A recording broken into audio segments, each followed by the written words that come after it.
नमस्कार। ये रामायण कथा पूरी तरह से श्रीमद् वाल्मीकि रामायण के ऊपर आधारित है। यदि आप इसका निरंतर श्रवण करते रहना चाहते हैं तो इस चैनल को सब्सक्राइब जरूर कर लें और आगे आने वाली सभी पॉडकास्ट के नोटिफिकेशन के लिए बेल आइकन को भी ज़रूर से प्रेस कर दें। अब हम सुनेंगे 47वां सर्ग, प्रातःकाल उठने पर पूर्ववासियों का विलाप करना और निराश होकर नगर को लौटना। इधर रात्रि बीतने पर जब सवेरा हुआ तब अयोध्यावासी मनुष्य श्री रघुनाथ जी को न देखकर अचेत से हो गए। शोक से व्याकुल होने के कारण उनसे कोई भी चेष्टा करते न बनी।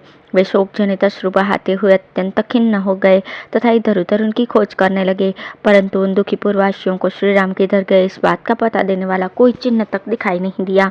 बुद्धिमान श्री राम से विलग होकर वे अत्यंत दीन हो गए। उनके मुख पर विषाद जनित वेदना स्पष्ट दिखाई देती थी। वे मनीषी पूर्ववासी करुणा भरे वचन बोलते हुए विलाप करने लगे। हाय, हमारी उस निद्रा को धिक्कार है जिससे अचेत हो जाने के कारण हम उस समय विशाल वक्ष वाले महाबाहु श्री राम के दर्शन से वंचित हो गए हैं, जिनकी कोई भी क्रिया कभी निष्फल नहीं होती। वे तापस्वी धारी महाबाहु श्री राम हम भक्त जनों को छोड़कर वन में कैसे चले गए? जैसे पिता अपने और पुत्रों का पालन करता है, उसी प्रकार जो सदा हमारी रक्षा करते थे, वही रघुकुल श्रेष्ठ श्री राम आज हमें छोड़कर वन को क्यों चले गए? अब हम लोग यहीं प्राण दे दें या मरने का निश्चय करके उत्तर दिशा की ओर चल दें। श्री राम से रहित होकर हमारा जीवन धारण किस लिए हितकर हो सकता है? अथवा यहाँ बहुत से बड़े बड़े सूखे काठ पड़े हैं, उनसे चिता जलाकर हम सब लोग उसी में प्रवेश कर जाएं। क्या हम यह कहें कि जो किसी के दोष नहीं देखते और सबसे प्रिय वचन बोलते हैं, उन महाबाहु श्री रघुनाथ जी को हमने वन में पहुंचा दिया? हाय, ये अयोग्य बात हमारे मुंह से कैसे निकल सकती है? श्री राम के बिना हम लोगों को लौटा हुआ देखकर स्त्री, बालक और वृद्धों सहित सारी अयोध्या नगरी निश्चय ही दीन और आनंदहीन हो जाएगी। हम लोग वीरवर महात्मा श्री राम के साथ सर्वदा निवास करने के लिए निकले थे, अब हम उनसे बिछड़कर अयोध्यापुरी को कैसे देख सकेंगे? इस प्रकार अनेक प्रकार की बातें कहते हुए वे समस्त पूर्ववासी अपनी भुजा उठाकर विलाप करने लगे। वे बछड़ों से बिछड़ी हुई अग्रगामिनी गौओं की भांति दुख से व्याकुल हो रहे थे। फिर मार्ग पर रथ की लीक देखते हुए सबके सब कुछ दूर तक गए, किंतु क्षण भर में मार्ग का चिन्ह न मिलने के कारण वे महान शोक में डूब गए। उस समय ये कहते हुए कि ये क्या हुआ, अब हम क्या करें, देव ने हमें मार दिया। वे मनस्वी पुरुष रथ की लीक का अनुसरण करते हुए अयोध्या की ओर लौट पड़े। उनका चित्त क्लांत हो रहा था। वे सब जिस मार्ग से गए थे उसी से लौटकर अयोध्यापुरी में जा पहुंचे, जहाँ के सभी सत्पुरुष श्री राम के लिए व्यथित थे। उस नगरी को देखकर उनका हृदय दुख से व्याकुल हो उठा। वे अपने शोक पीड़ित नेत्रों द्वारा आंसुओं की वर्षा करने लगे। जिसके गहरे कुंड से वहां का नाग गरुड़ के द्वारा निकाल लिया गया हो, वह नदी जैसे शोभाहीन हो जाती है, उसी प्रकार श्री राम से रहित हुई यह अयोध्या नगरी अब अधिक शोभा नहीं पाती है। उन्होंने देखा सारा नगर चंद्रहीन आकाश और जलहीन समुद्र के समान आनंद शून्य हो गया है। पूरी की ये दुरावस्था देख वे अचेत से हो गए। उनके हृदय का सारा उल्लास नष्ट हो चुका था।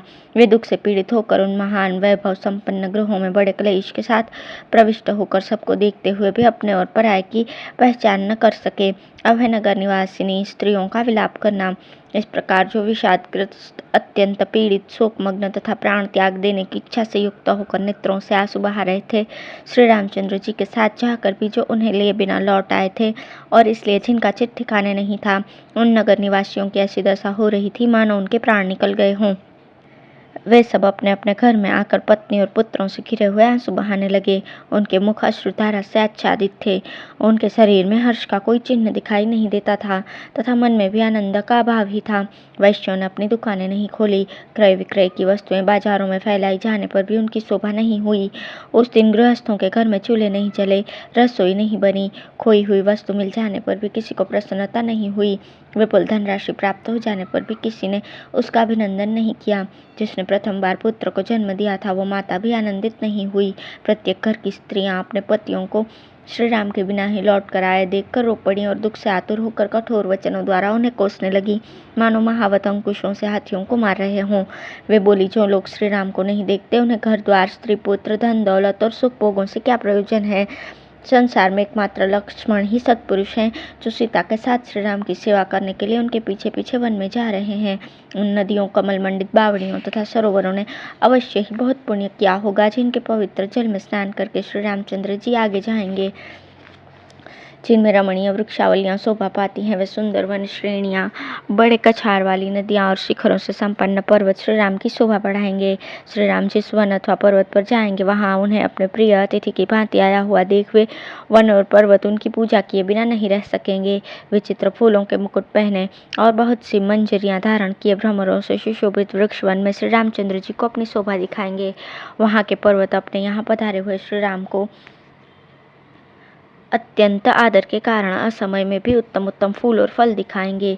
वे पर्वत बारंबार नाना प्रकार के विचित्र झरने दिखाते हुए श्री राम के लिए निर्मल जल के स्रोत बहाएंगे। पर्वत शिखरों पर लहलहाते हुए वृक्ष श्री रघुनाथ जी का मनोरंजन करेंगे। जहाँ श्री राम है, वहाँ न तो कोई भय है और न किसी के द्वारा पराभव हो सकता है, क्योंकि दशरथ नंदन महाबाहु श्री राम बड़े शूरवीर हैं। अतः जब तक वे हम लोगों से बहुत दूर नहीं निकल जाते, इसके पहले ही हमें उनके पास पहुंचकर पीछे लग जाना चाहिए। उनके जैसे महात्मा एवं स्वामी के चरणों की छाया ही हमारे लिए परम सुखद है। वे ही हमारे रक्षक, गति और परम आश्रय हैं। हम स्त्रियां सीता जी की सेवा करेंगी और तुम सब लोग श्री रघुनाथ जी की सेवा में लगे रहना। इस प्रकार पूर्वाश्रयों की स्त्रियां दुख से आतुर होकर अपने पतियों से उपयुक्त बातें कहने लगी। वन में श्री रामचंद्र जी आप लोगों का योगक्षेम सिद्ध करें और सीता जी हम नारियों के योगक्षेम का निर्वाह करें। यहाँ का निवास प्रीति और प्रतीति से रहित है। यहाँ के सब लोग श्री राम के लिए उत्कंठित रहते हैं। किसी को यहाँ का रहना उचित नहीं लगता तथा यहाँ रहने से अपनी सुध बुध खो बैठता है। भला ऐसे निवास से किसको प्रसन्नता होगी? यदि इस राज्य पर कैकई का अधिकार हो गया तो ये अनाथ सा हो जाएगा। इसमें धर्म की मर्यादा नहीं रहने पाएगी। ऐसे राज्य में तो हमें जीवित रहने की ही आवश्यकता जान नहीं पड़ती। फिर यहाँ धन और पुत्रों से क्या लेना? जिसने राज्य वैभव के लिए अपने पुत्र और पति को त्याग दिया, वो कुल कलंकिनी कैकई दूसरे किसी का त्याग नहीं करेगी क्या? हम अपने पुत्रों की शपथ खाकर कहती हैं कि जब तक कैकई जीवित रहेगी तब तक हम जीते जी कभी उसके राज्य में नहीं रह सकेंगी, भले ही यहाँ हमारा पालन पोषण होता रहे। जिस निर्दय स्वभाव वाली नारी ने महाराज के पुत्र को राज्य से बाहर निकलवा दिया, उस अधर्म परायणा दुराचारिणी कैकई के अधिकार में रहकर कौन सुखपूर्वक जीवन व्यतीत कर सकता है? कैकई के कारण ये सारा राज्य अनाथ एवं यज्ञ रहित होकर उपद्रव का केंद्र बन गया। अतः एक दिन सबका विनाश हो जाएगा। श्री रामचंद्र जी के वनवासी हो जाने पर महाराज दशरथ जीवित नहीं रहेंगे। साथ ही ये भी स्पष्ट है कि राजा दशरथ की मृत्यु के पश्चात इस राज्य का लोप हो जाएगा। इसलिए अब तुम लोग ये समझ लो कि अब हमारे पुण्य समाप्त हो गए। यहाँ रहकर हमें अत्यंत दुखी भोगना पड़ेगा। ऐसी दशा में या तो जहर घोल कर पी जाओ या श्री राम का अनुसरण करो, अथवा किसी ऐसे देश में चले चलो जहाँ कैकई का नाम भी सुनाई न पड़े। झूठे वर की कल्पना करके पत्नी और लक्ष्मण के साथ श्री राम को देश निकाला दे दिया गया और हमें भरत के साथ बांध दिया गया। अब हमारी दशा कसाई के घर पर बंधे हुए पशुओं के समान हो गई है। लक्ष्मण के ज्येष्ठ भ्राता श्री राम का मुख पूर्ण चंद्रमा के समान मनोहर है। उनके शरीर की कांति श्याम, गले की हंसली मांस से ढकी हुई भुजाएं घुटनों तक लंबी और नेत्र कमल के समान सुंदर हैं। वे सामने आने पर पहले ही बातचीत छेड़ते हैं तथा मीठे और सत्य वचन बोलते हैं। श्री राम शत्रुओं का दमन करने वाले और महान बलवान हैं। समस्त जगत के लिए सौम्य हैं। उनका दर्शन चंद्रमा के समान कोमल है। निश्चय ही मत वाले गजराज के समान पराक्रमी पुरुष श्री महारथी श्री राम भूतल पर विचरते हुए वनस्थलियों की शोभा बढ़ाएंगे। नगर में नागरिकों की स्त्रियां इस प्रकार विलाप करती हुई दुख से संतप्त होकर इस प्रकार जोर जोर से रोने लगी मानो उन पर मृत्यु का भय आ गया हो। अपने अपने घरों में श्री राम के लिए स्त्रियां इस प्रकार दिन भर विलाप करती रहीं। धीरे धीरे सूर्यदेव अस्ताचल को चले गए और रात्रि हो गई। उस समय किसी के घर में अग्निहोत्र के लिए भी आग नहीं चली। स्वाध्याय और कथा वार्ता भी नहीं हुई। सारी अयोध्या पूरी अंधकार से पुती हुई सी प्रतीत होती थी। बनियों की दुकानें बंद होने के कारण वहाँ चहल पहल नहीं थी। सारी पूरी की हंसी खुशी छीन गई थी। श्री राम रूपी आश्रय से रहित अयोध्या नगरी जिनके तारे छिप गए हों, उस आकाश के समान श्रीहीन जान पड़ती थी। उस समय नगर निवासिनी स्त्रियां श्री राम के बिना इस प्रकार शोकाकुल हो रही थी मानो उनके सगे पुत्र या भाई को देश निकाला दे दिया गया हो। वे अत्यंत दीन भाव से विलाप करके रोने लगी और रोते रोते अचेत हो गईं, क्योंकि श्री राम उनके लिए पुत्रों से भी बढ़कर थे। वहाँ गाने बजाने और नाचने के उत्सव बंद हो गए। सबका उत्साह जाता रहा। बाजार की दुकानें नहीं खुली। इन सब कारणों से उस समय अयोध्या नगरी जलहीन समुद्र के समान सुनसान लग रही थी।